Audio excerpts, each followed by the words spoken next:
네, 오늘 함께해 주실 두 분 소개해드리죠. 장성철 대구 가톨릭대 특임교수, 김성환 시사평론가 모셨습니다. 안녕하십니까? 네, 안녕하세요. 네, 어서 오십시오. 네, 행안부 내 경찰 업무 조직을 조속히 신설하겠다고 밝혔습니다. 오늘 행안부 장관이 직접 기자회견을 했는데요. PPT까지 동원하면서요. 자, 경찰청 지휘 체계가 어떻게 이런 변하게 되는 겁니까, 교수님? 기본적으로 역대 정부의 관행과 지금 윤석열 정권이 하겠다라는 원칙을 좀 비교해서 설명을 좀 해드려야 될 것 같습니다. 네. 역대 정부의 업무 관행은요, 청와대 내에 민정수석실이 있었어요. 그 안에 치안비서관 등이 여러 가지 청와대에서 논의된 사항을 행정안전부를 거치지 않고 예. 곧장 경찰청장과 함께 논의해가지고 결정했다라고 말씀을 드리겠습니다. 뭐 직거래를 했다 이런 표현도 하더라고요. 그렇죠. 직접 지휘하고 통제했다라고 네, 네. 이렇게 말씀을 드릴 수밖에 없어요. 예. 근데 윤석열 정부에서는요, 법과 법령에 맞게 우리가 지휘하겠다라는 겁니다. 그러니까 예. 대통령이 있죠, 국무총리 있습니다, 그리고 행정안전부 장관이 있고, 그 다음에 경찰청이 있다. 네. 이렇게 4단계의 지휘단계를 밟아서 본격적으로 경찰에 대한 지휘와 통제를 하겠다라는 건데, 네. 기본적으로 행정안전부 내에 경찰국이라는 것을 새롭게 신설해서 네. 인사, 예산, 징계, 감사권을 행안부에서 갖겠다라는 것이 지금 행안부의 기본적인 방침으로 보여집니다. 네. 지금 예를 들면 검수완박 법안이 처리됨으로써 지금 경찰은 상당히 막강한 권력을 갖게 됐어요. 예. 그러니까 수사권이 대폭적으로 확대됐고요. 그다음에 불송치를 결정할 수 있는 1차적인 권한이 경찰에 넘어갔습니다. 네네. 그러니까 조사를 해가지고 이 사람 우리가 뭐 죄에 있는지 없는지 이걸 판단을 기본적으로 하겠다라는 거예요. 그건 되게 막강한 권한으로 그렇죠. 볼 수밖에 없고요. 이러한 것과 관련해서는 기본적으로 문재인 정권 하에서도 비대해진, 과대해진 경찰의 권력을 어떻게 경제할 것이냐, 예. 어떻게 민주적으로 통제할 것이냐라는 것에 대해선 민주당 내에서도 논의가 필요하다라는 입장이었습니다. 그래서 현재 윤석열 정권의 하에 행정안전부에서는 이러한 의견들을 다 모아서 경찰국을 통해서 기본적으로 경찰청을 좀 지휘 통제하겠다라는 건데, 저는 타당하다고 봐요. 왜냐하면 정부에 18개 부처가 있는데 예. 그중에 10개가 외청이 있어요. 네. 그 외청이 있는데 정부 부처에서 외청에 대한 국을 두지 않는 게 딱 2군데예요. 하나는 행안부랑 해양수산부예요. 네. 그러니까 다른 8곳은 다 국을 둠으로써 외청을 지휘 통제를 해요. 그런 상황에 맞게 지금 일이 진행되고 있다라고 말씀드립니다. 예, 그렇군요. 경찰 제도 개선 자문위 권고안이 그대로 반영이 대부분 됐습니다. 행안부 내 경찰 관련 조직을 신설하는 거 아무래도 통제, 견제 뭐 이런 의도겠죠, 평론가님? 그렇게밖에 볼 수가 없는데요. 네. 굉장히 위험한 사고방식을 하고 있다, 저는 이렇게 생각하고 있는데요. 우리가 1991년도에 내무부 치안본부 시절로 다시 되돌아가는 거 아니냐, 네. 이런 우려를 하고 있는 상황이잖아요. 그러니까 왜 그렇겠습니까? 그러니까 국가 권력이 직접 경찰을 지휘 통제, 감독할 수 있기 때문에 예. 이런 상황이 발생했을 때 국가 권력에 복무하는 경찰이 된다는 거예요. 그러니까 그동안에 그래서 경찰이 굉장히 큰 비판을 많이 받아왔던 거잖아요. 독재 시절에 경찰이 그런 역할을 했던 거예요. 네. 근데 그것에서 벗어나는 과정들이 계속 있었던 겁니다. 근데 예를 들어서 수사권을 준다고 하면요, 예. 경찰을 전혀 통제하지 못하는가. 근데 통제할 수 있는 방법으로 결국 생각해낸 게 검찰청법에 있는, 그러니까 지금 그 법무부에서 검찰국을 두고 검찰을 통제하는 이런 방식밖에 사고할 수 없다고 하는 게 굉장히 1차원적이다. 그러니까 검사가 생각하는 사고 수준에 딱 머물러 있는 사고를 하고 있는 것이다. 예. 이렇게 생각하는데요. 예. 왜냐하면, 그러니까 제가 지금 그 국가법령정보센터에 들어가서 네. 국가경찰과 자치경찰의 조직 및 운영에 관한 법률을 보면서 말씀을 드리는 예. 건데요. 국가경찰위원회를 별도로 두게 돼 있어요. 그러니까 경찰의 인사, 각종 사무 행정 관련되는 기타 등등에 대한 내용에 의결이나 심의를 할 수 있는 것이 국가경찰위원회라고 하는 별도의 기구를 둔 거예요. 네. 그 외부 기구를 통해서 경찰청을 일정 부분 통제할 수 있도록 하는 체제를 만들어 왔던 겁니다. 네. 그건 왜냐하면 정권이 직접 경찰을 손대기 시작하면 또 과거로 되돌아갈 수밖에 없다는 교훈이 있기 때문이에요. 근데 그걸 직접 행안부가 경찰국을 두어서 통제하겠다. 이런 사고 방식을 도대체 어떻게 끌고 나왔는지 도저히 전 이해를 할 수가 없어요. 예. 그러니까 딱 검사식 사고 방식이라고 제가 말씀드리는 게 그 정도 수준이고요. 만약에 검사식 사고 방식이라 하더라도 검찰은 권력이 휘둘리면 안 된다고 해가지고 검찰은 다 독립시킨다면서요. 예산 인사 다 독립시키고 법무부 장관 수사지휘권도 폐지시킨다면서요. 근데 왜 경찰은 그러면 다 통제한다고 얘기합니까? 그것도 앞뒤가 맞지 않는 얘기고요. 이 얘기는 또 안 들릴 수가 없는데요. 경찰을 그렇게 통제한다고 통제가 될까요? 그러니까 통제 저는 안 된다고 봐요. 이것도 딱 검사 수준의 사고방식인데요. 우리나라 검사 숫자가 2,200명이라고 얘기하죠. 수사관이 7,000명 정도 되거든요. 행정관 다 포함해서 한 13,000명이 조금 안 되는 조직이에요. 검찰이라고 하는 조직은. 근데 경찰은 그 조직 자체만으로도 13만 명 가까운 되는 조직이에요. 그리고 자치경찰, 수사, 행정, 정보까지 다 분리되어 있는 상황이에요. 이런 상황에서 그러면 어떻게 독립시키는 방향으로 갈 것인가? 이걸 어떻게 견제할 수 있는 방식으로 갈 것인가? 자치경찰은 어떻게 효율화시킬 것인가? 이런 부분에 대해서 고민하는 게 아니라 그냥 한 묶음으로 그냥 통제해버릴 거야. 이런 사고방식으로 가는 건데 지금 행안부에 치안정책관이라고 해서 몇 명 두는 게 고작이란 말이에요. 예. 근데 만약에 13만 명을 통제하는 경찰국을 둔다고 생각을 해보세요. 그 통제할 수 있는 조직이 얼마나 커야 되나? 굉장히 큰 조직을 만들어야 된다는 얘기예요. 그러니까 그렇게 큰 조직을 만들면 치안본부 만들겠다는 얘기나 다름이 없다는 얘기예요. 그렇게 통제하기 시작하면 행안부 장관의 뜻대로 수사 네. 다 지휘 통제할 수 있는 상황으로 갈 수 있다고 하는 우려를 할 수밖에 없다는 겁니다. 예. 그러니까 통제한다고 하면 국가경찰위원회를 강화하든 아니면 자치경찰을 강화하든 정보를 다른 방식으로 분리하든 네. 이런 방식으로 가야 되는데 지금 엉뚱한 방향으로 가고 있다고 하는 겁니다. 예. 근데 그거는 과거의 예를 비춰서 김성환 평론가님께서 좀 과하게 생각하는 것이 아니냐라는 좀 생각이 들어요. 기본적으로 경찰국을 만든다라는 것이 인사와 예산, 감찰, 그리고 징계 이런 부분이지 수사권을 어떻게 하겠다라는 건 없죠. 일단은 수사는 독립적으로 객관적으로 해라라는 부분이고 과도하게 남용될 수 있는 경찰의 수사권 남용을 좀 방지하기 위해서 최소한의 견제 장치로 경찰국을 좀 두겠다는 건데 지금 시행도 안 했잖아요. 시행도 안 했는데 과거의 독재 정권 시절에 치안국처럼 너희들이 경찰을 통제하려고 그래? 그렇게 생각하진 않았으면 좋겠어요. 일단은 해보라고 했으면 좋겠어요. 지금 사회가 31년 전과는 많이 달라졌고 윤석열 정권이 공정과 정의와 상식을 기반으로 정권 교체를 했고 국민의 선택을 받았는데 만약에 경찰의 수사권까지 통제하겠다고 마음먹으면 이거 정말 국민이 가만히 있지 않을 거고요. 정권 교체한 의미가 없죠. 그래서 일단은 김성환 평론가님도 지난번에 저랑 토론하실 때 그랬잖아요.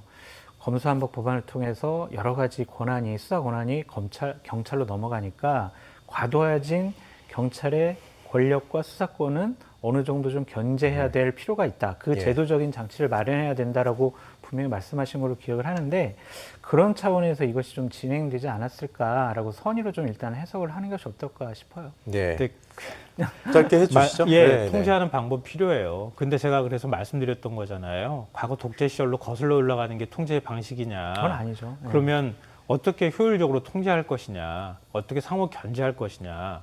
그래서 경찰위원회에 관한 법률을 만든 거잖아요. 그리고 또 필요하다고 하면 자치경찰을 확대하는 방향이라든가 그동안에 아직 미완이긴 하지만 국가수사본부도 만들고 하는 과정이 있었잖아요. 그럼 그 기능들을 어떻게 잘 효율적으로 서로 견제할 수 있도록 하는 방향으로 안착시키느냐 하는 쪽 방향으로 가야 되는데 그게 아니라 이거는 뭐 통제할 수 없네? 그러니까 다 우리가 통제해버릴 거야. 이거 얼마나 일차적인 사고방식입니까? 거기에 따르는 우려를 제가 말씀드리는 거고요. 무엇보다 걱정되는 거는 우리는 이런 자격이 있어라고 하는 사고방식을 하고 있다는 거예요. 네. 전 이게 제일 무서운 거라고 생각하거든요. 나는 정의로워. 나는 법과 원칙을 지키겠어라고 하는 착각을 하고 있는 거예요. 권력진 사람들은 다 그런 착각을 해요. 그러니까 비판받잖아요. 그럼요. 근데 뭐 이른바 검찰 수사권 법안이든 검찰 개혁이든 할 때 일선 검사부터 반발했다고 해서 국민의힘이 얼마나 많은 얘기들을 해왔습니까? 근데 일선 경찰들 지금 반발하고 있잖아요. 네. 왜 반발하는지 왜 귀담아 듣지 않습니까? 근데 그 경찰하고 검찰의 반발은 좀 다른 부분이 있어요. 그러니까 예를 들면은 검찰 같은 경우에는 존재 의의가 수사하고 조사해서 기소하는 건데 네. 수사권을 뺏어버리니까 당연히 반발할 수밖에 없죠. 지금 경찰 같은 경우에 수사권을 뺏는 건 아니잖아요. 너희들 얼마나 잘하는지 우리가 감시하고 감찰하고 이런 것들을 보겠다라는 건데 그것은 당연히 경찰로서는 불편하겠죠. 근데 그건 하지만 최소한 행정안전부의 최소한의 견제장치가 아닌가 저는 그런 생각이 들거든요. 그러니까 그런 부분들은 좀 일단 시행을 해봤으면 좋겠어요.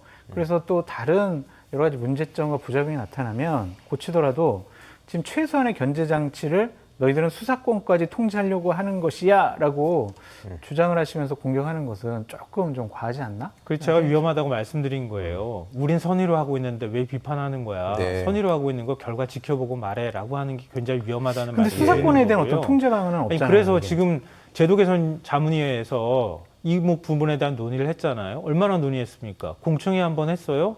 그리고 경찰들 의견 얼마나 들었습니까? 들어야죠. 김창룡 경찰청장이 이상민 행정안전부 장관 98분 동안 통화했다고 하잖아요. 예. 근데 말 안 들었다고 하잖아요.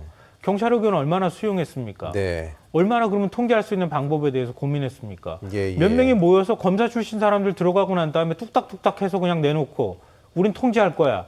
이런 방식으로 가는 거는 예. 나중에 이것도 또한 지금 민주당이 많이 비판받는 조국 사태뿐만 아니라 비판받는 지점들이 있잖아요. 예. 국민의힘도 똑같이 나중에 가서 비판받고 윤석열 정부도 비판받을 소지가 다분한 일을 하고 있다. 저는 그렇게 생각합니다. 예, 알겠습니다. 한 가지만 더 말씀드리면 예, 예. 거듭 말씀드리지만 네. 수사권에 대한 간섭이나 개입이나 그것에 대한 통제라면은 저도 김성환 평론가님 말씀처럼 네. 이런 경찰국 두는 것 자체가 부적절하다라고 했을 것 같아요.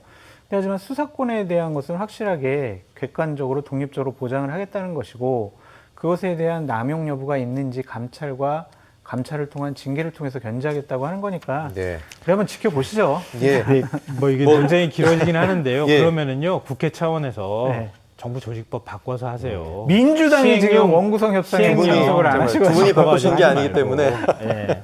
예, 일단 뭐 졸속으로 추진돼서는 안 되겠고요. 그럼요. 그렇죠? 예, 뭐윤 대통령이 검찰총장에 대해서 뭐 법무부 장관 지휘권 폐지를 주장했었죠. 추윤 갈등도 빚었었고, 근데 이게 뭐 경찰국 신설이 무슨 아니냐 이런 얘기가 나오고 있는 이유도 있는 만큼 또 좀 시간이 필요하고 좀 잘 들여다봐야 되지 않을까 싶은데요. 좀 전에 얘기 나왔습니다만 김창룡 경찰청장이 행안부 장관과 90분 통화하고 그리고 바로 오늘 오전에 사의를 표명했습니다.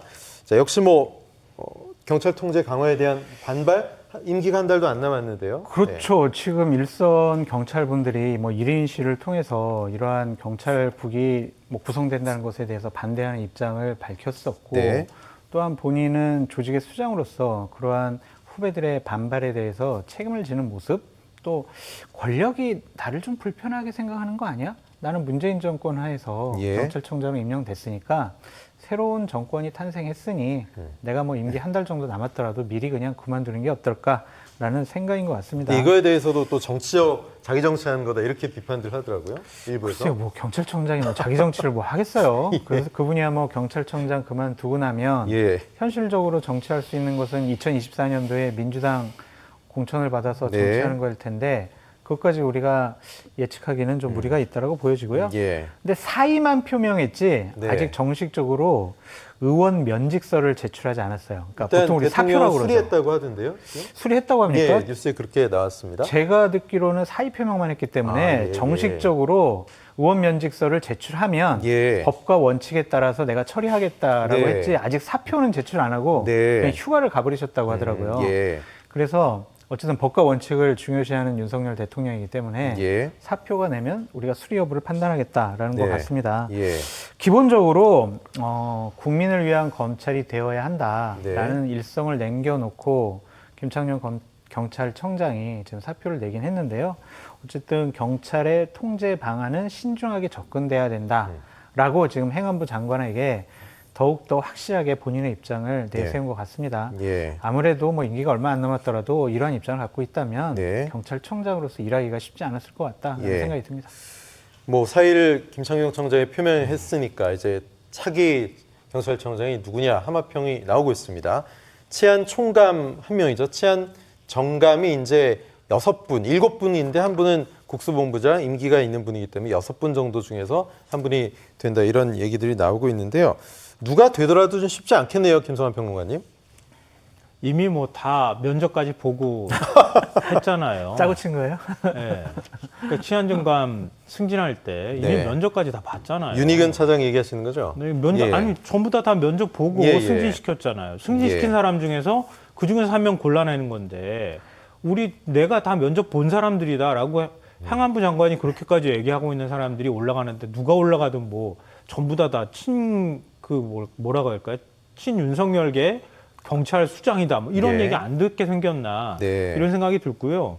뭐 윤희건 경찰청 차장이 제일 유력하다 이런 얘기가 나오더라고요. 예, 예. 왜냐하면 뭐 서울경찰청장하고 부산경찰청장, 지금 김광호하고 우철문 총장의 경우에는 일선 수사를 지휘해야 되는 입장이니까 아무래도 부담이 있지 않겠느냐. 인사청문회 준비도 하는데 좀 문제가 있지 않겠느냐 이렇게 얘기를 하는데요. 윤희근 차장은 정보통이라고 하더라고요. 네. 네. 그러니까 왜 제가 이 말씀 드렸냐면요. 초고속 승진이에요. 그러니까 지난해 12월에 치안감 승진했고요. 그 다음에 치안 정감 승진했어요. 예. 그 면접 보고 치안 정감이 된 거예요. 치안 정감에서 바로 이제 청장으로 가는 겁니다. 그러니까 다 면접 보고 될 만한 사람들 다 올려놓은 상황에서 네. 그러고 난 다음에 치안감 인사를 할 때도 또 뭐 두 차례 인사번복 사태가 벌어졌잖아요. 네. 근데 결국은 김창룡 경찰청장이 인사안에 대한 기본적인 의견을 냈을 거 아니겠어요. 예. 그건 너무나 당연한 거잖아요. 네. 근데 경찰청장 인사안 그냥 무시돼 버린 거잖아요. 누가 잘못을 했던 간에. 그러고 난 다음에 김창룡 총장을 향해서 국기문란이다 이렇게 대통령이 직격을 해버리는 상황이 벌어지니까 어느 청장이든 임기가 한 달이 남았든 두 달이 남았든 사표 안 내게 생겼습니까? 경찰 내부에서 그렇게 또 반발하고 있는 상황인데 그렇기 때문에 제가 앞서서 서두에 그렇게 말씀드렸다는 점을 말씀드리고요. 근데 어느 누구가 된다 하더라도 이런 체제 내에서는 끊임없이 경찰 조직이 흔들릴 겁니다. 예. 일선 경찰들뿐만에서부터 벌써 흔들리는 일들이 벌어지고요. 직장 협의회가 벌써 플랜카드 걸기 시작하고 경우에도 가만히 있지 않을 거예요. 그래서 제가 문재인 정부의 조국 사태뿐만 아니라 검찰 개혁 문제하고 비슷하다. 언젠간 이게 문제가 될 것이다. 이렇게 말씀드린 건 뭐였냐면요. 네. 지금 여론조사 한 거 보면 여론조사가 데드크로스니 뭐니 지지율이 떨어지니 이런 소리가 나오고 있잖아요. 예. 그래서 저는 사실 좀 놀랐어요. 그러니까 행정안전부가 경찰국 두는 문제가 잘못한 것으로 막 꼽혀서 올라오는 거예요. 지지율에 영향을 미친다고. 아니 이런 거에 대해서 국민들이 이렇게 예민하게 받아들이나?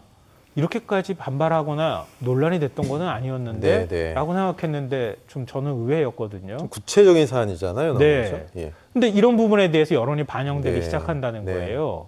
이게 나중에 가서 굉장히 아마 부담스러울 겁니다. 끊임없이 시끄러운 소리가 나올 가능성이 있어 보입니다. 예. 제가 하나만 좀 말씀드리면 네네. 지금 윤석열 정권이 취임하고 출범한 지 2달이 안 됐잖아요. 그래서 이러한 정무직 자리 같은 경우에는 좀 과거 정권 사람들은 좀 내보내고 네. 본인들과 좀 호흡이 맞는 사람들과 같이 일하고 싶어 할 거예요. 네. 그런 부분 차원이지 뭐 우리 사람들만 계속 챙기고 그렇게 보기는 어려울 것 같다라는 좀 생각이 들어서 이것도 좀 지켜보시죠. 한 6개월 예. 정도 지난 다음에 예, 알겠습니다. 정말 경찰을 예. 장악하려고 하는 나쁜 짓을 했는지 예. 그런 것들을 보셔야지. 지금 처음 인사한 거 가지고 너무 이렇게 참 과도한 비판을 뭐라 하시는 거 그럴까요? 아니냐. 뭐 어느 정권이나 정권 잡고 난 다음에 자기 사람들하고 일하고 싶어 하죠. 지극히 당연한 건데요. 그래서 문재인 정부 때 뭐 그 이전 정부에도 다 있었던 일이고 저도 제가 직접 몸으로 겪었던 일이기도 한데요. 블랙리스트라고 몰아세웠잖아요. 검찰이 수사까지 했어요. 유죄 판결까지 받았잖아요. 그리고 난 다음에 지금 이전 정부 사람들 못 밀어내가지고 안달이 나는 거예요. 그러니까 방통위원장, 국가권익위원장 물러나라고 하고 방통심의위원장도 제가 듣기로는 예. 물러나라고 압력 넣는다 그래요.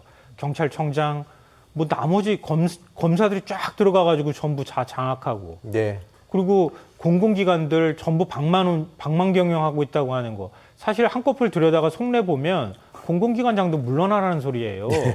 그럼 얘기할 거리가 좀 남아 있어서요. 예, 우리는 압력 안 넣고 우리는 직권남용 행사하지 않을 테니까 국기문란이라고 막 버럭버럭 화내고 공기업 경영평가하겠다고 언제 경영평가 안 했습니까? 기재부가 다 아는데 근데 갑자기 난데없이 방망경영이라고 들고 나오는 거 예. 이거는 직권남용 아니기 때문에 괜찮다는 사고방식은 도대체 어디서 나오는지 잘 모르겠어요. 예, 알겠습니다. 뭐 일단 시간이 많지 않기 때문에 다음 사안으로 넘어가 보겠습니다.